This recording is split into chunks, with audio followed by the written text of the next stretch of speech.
Estamos en el cuarto domingo de Pascua, el que tradicionalmente se le llama el Domingo del Buen Pastor, porque todos los años se leen apartes del famoso capítulo 10 del Evangelio de San Juan, en donde el Señor se presenta a sí mismo como el buen pastor que da la vida por sus ovejas.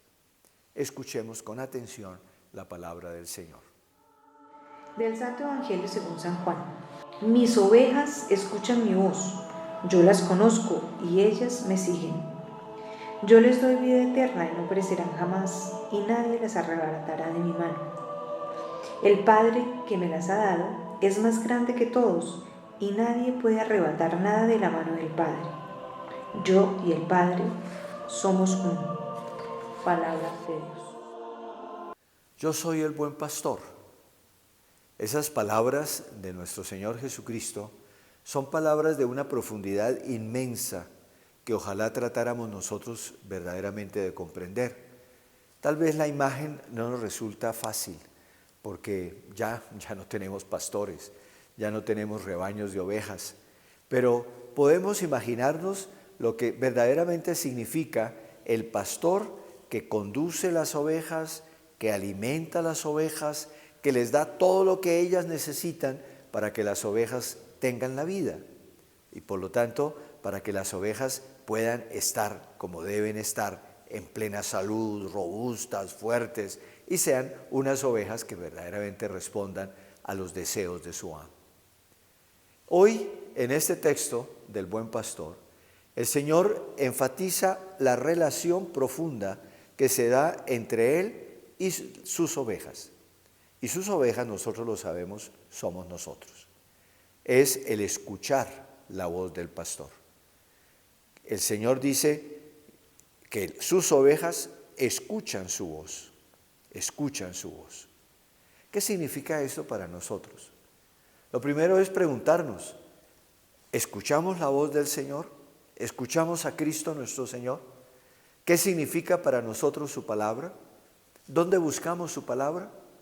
Es posible que nos contentemos, si es que vamos a misa los domingos, con escuchar la lectura que se hace del Evangelio y de los otros textos, tanto del Nuevo Testamento como del Antiguo Testamento. Pero generalmente, ya cuando salimos de la misa, ya no nos acordamos cuáles eran esos textos. Y a lo largo de la semana no tienen absolutamente ninguna relevancia. Esto no escuchar la voz del pastor, ese no escuchar la voz del pastor, es fuente de sequedad del corazón, porque entonces no hay una relación profunda entre Cristo y nosotros. Si no lo escuchamos, indudablemente si no conocemos su voz, y si no conocemos su voz, significa que no estamos en relación profunda con Él. Porque cuando uno no se comunica con una persona, pues sencillamente esa relación se va muriendo, se va acabando.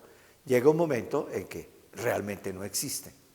Esto es lo que nos puede pasar a nosotros y más teniendo en cuenta que vivimos en un mundo en el que hay muchísimas voces, voces de toda naturaleza. Pensemos nomás en lo que significan los medios de comunicación, las redes sociales, la televisión, los periódicos, voces de toda clase, de todo tipo, que nos meten en la cabeza cualquier tipo de percepciones de la realidad.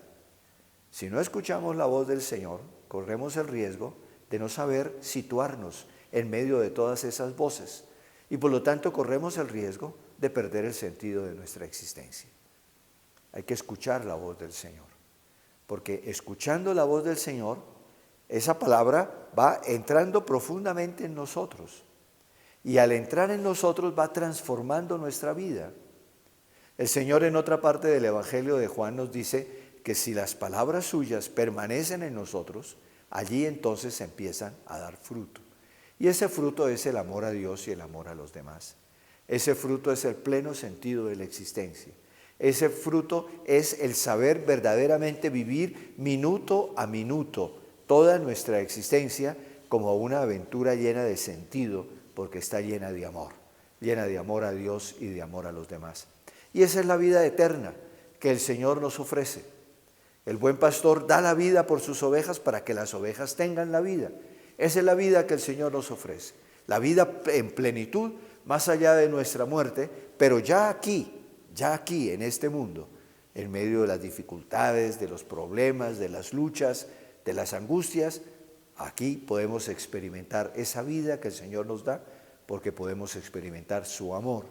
Y ese amor nos lleva a amarlo a Él, y por medio de Él al Padre, y por medio y en la relación profunda con el Padre, llenarnos de su Espíritu para poder verdaderamente amar a los demás, especialmente a los que más lo necesitan. Pidamos al Señor que Él nos conceda la gracia de escuchar su voz y que por medio de la escucha de su palabra nosotros podamos entrar en una profunda relación de amor con Él. Y pidamos hoy de manera especial por todos aquellos pastores de la iglesia que, siguiendo a Cristo nuestro Señor y habiendo sido configurados con Cristo por el sacramento del orden, son aquellos que deben dispensar la palabra del Señor de una manera especial a todos los fieles de la iglesia. Pidamos por el Papa, por los obispos, por los sacerdotes, por todos aquellos que, repito, por medio del sacramento del orden se han configurado con Cristo, buen pastor, para que ellos puedan ser siempre esas imágenes claras de la presencia amorosa del Padre en la tierra, en medio de los fieles. La bendición de Dios Todopoderoso, Padre, Hijo y Espíritu Santo, descienda sobre ustedes y permanezca para siempre.